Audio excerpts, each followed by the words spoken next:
ನೀರು ಅಂತ ತಿಳಿದು ಆಸಿಡ್ ಅನ್ನು ಹಾಕಿ ಮದ್ಯ ಸೇವಿಸಿ ವ್ಯಕ್ತಿ ಸಾವನ್ನಪ್ಪಿದ್ದಾರೆ. ಬಾರ್ ಟೇಬಲ್ ಮೇಲೆ ಟೈಲ್ ತೊಳೆಯೋದಕ್ಕಿಟ್ಟಿದ್ದಂಥ ಆಸಿಡ್ ಅನ್ನ ನೀರು ಅಂತ ತಿಳಿದು ಅದನ್ನ ಎಣ್ಣೆಗೆ ಮಿಕ್ಸ್ ಮಾಡಿಕೊಂಡು ವ್ಯಕ್ತಿ ಸಾವನ್ನಪ್ಪಿದ್ದಾರೆ.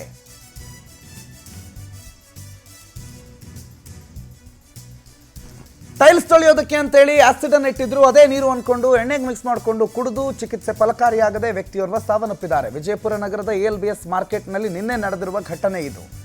48 ವರ್ಷದ ಮೊಹಮ್ಮದ್ ಶಫೀಕ್ ಮುನಿಯಾರ ಮೃತಪಟ್ಟಂಥ ವ್ಯಕ್ತಿ.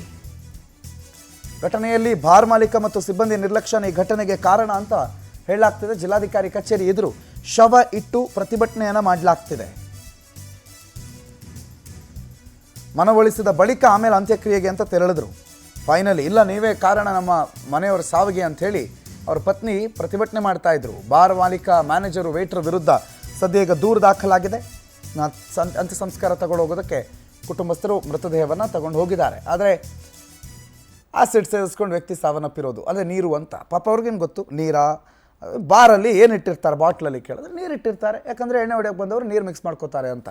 ಸಾಮಾನ್ಯವಾಗಿ ಬಾರ್ಗಳಲ್ಲಿ ದೊಡ್ಡ ದೊಡ್ಡ 2 ಲೀಟರ್ ಬಾಟ್ಲ್ಗಳಿಗೆ ನೀರು ತುಂಬಿಡೋದು ಒಂದು ಪರಿಪಾಠ ಅಂತ ನಾನು ಕೇಳಿದ್ದು. ಹಾಗಾಗಿ ಈ ವ್ಯಕ್ತಿ ಅದೇ ನೀರು ಅಂದ್ಕೊಂಡು ಆ್ಯಸಿಡನ್ನು ಹಾಕ್ಕೊಂಡು ಕುಡಿದು ಬಿಟ್ಟಿದ್ದಾನೆ.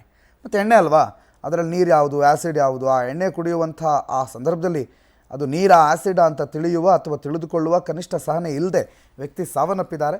ಸಾವಿಗೆ ಅಲ್ಲಿನ ಬಾರ್ ಸಿಬ್ಬಂದಿಗಳೇ ಕಾರಣ ಅಂಥೇಳಿ ದೂರು ಕೂಡ ದಾಖಲಾಗಿದೆ. ದಯವಿಟ್ಟು ಅಲ್ಲ ಮನವಿ ಅಂತಂದ್ರೆ ಈಗ ಇಷ್ಟು ಬಾಡಿ ಇಟ್ಕೊಂಡು ಮನವಿ ಅಂತ ಮಾಡಬಾರ್ದು. ನಿಮ್ಗೆ ಏನು ಹಂಗಿತ್ತ ಮುಗಿಸ್ಕೊಂಡು ಕ್ರಿಮೇಷನ್ ಮುಗಿಸ್ಕೊಂಡು ಬರೀ ಇಲ್ಲಿ ಕ್ರಿಮೇಷನ್ ಮುಗಿಸ್ಕೊಂಡು ಬಂದು ಮಾತಾಡ್ತೀವಿ. ದಯವಿಟ್ಟು ನಾವೆಲ್ಲ ಇದು ಮಾಡ್ತೀವಿ. ಅದ್ರ ಬಗ್ಗೆ ನಿಮಗೆ ಇನ್ವೆಸ್ಟಿಗೇಷನ್ ಮಾಡಿ ನಿಮ್ಗೆ ನ್ಯಾಯ ಕೊಡ್ತೀವಿ. ತೊಗೊಂಡು